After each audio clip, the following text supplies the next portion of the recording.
связи вот с экономической и политической нестабильной ситуацией, как вы предпочитаете хранить свои средства? В банках, А в какой валюте? в рублях. Ну, все зависит от того, сколько и что надо хранить. Пока дома. Пока дома. Ну, пока еще дома больше. Не боитесь инфляции или чего-то еще? Нет, наверное. Не боюсь. В долларах. А почему в долларах? А потому что доллар растет. Ну, в Сбербанке и у себя, немножко там, немножко у себя. Только в рублях. Здесь, в Сыктывкаре. И почему? Только в рублях. Ну, не знаю. Пока нам зарплату выдают в рублях, да, они в долларах. Поэтому мы как бы за российский, поддерживаем Россию. Ну, у меня их средств немного, поэтому я храню их в рублях.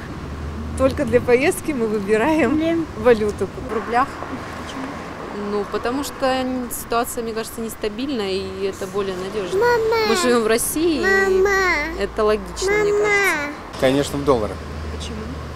Надежно. Часть мы храним стабильно в долларах, часть в евро, ну, все равно большую часть, наверное, в рублях, то есть та часть, которая, ну, мы храним. Считаете, что так безопаснее? На самом деле нет. На самом деле нет, потому что, ну, любые экономические движки возможны сейчас на данный момент. Ситуация действительно, как вы говорите, нестабильная и может случиться что угодно. Хотя я не верю, что будет обвал валют или что-либо в этом роде. Конечно, в рублях. А почему? Почему? Так у меня больше, чем рублей нет. Рублей. Почему? Ну, не знаю, вроде валюта пока не требуется. В рублях. Почему?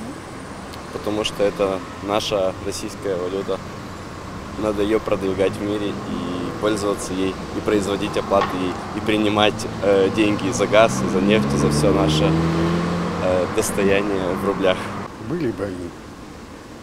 Тогда бы я задумался. Пока в рублях еще. Почему? Потому что я тут трачу рублями и больше никуда пока не ездил. А если так, я лучше в евро хранил бы. Я сейчас вообще в декрете, средств немного, поэтому рубли. В золоте. Ну, выгоднее. В рублях? Почему? Ну, не знаю, мне кажется, надежнее. В рублях. Почему? Сбербанк. Свой, российский. Ну, не знаю, вот интуиция, наверное. В рублях. Ну, не знаю. Своя валюта роднее.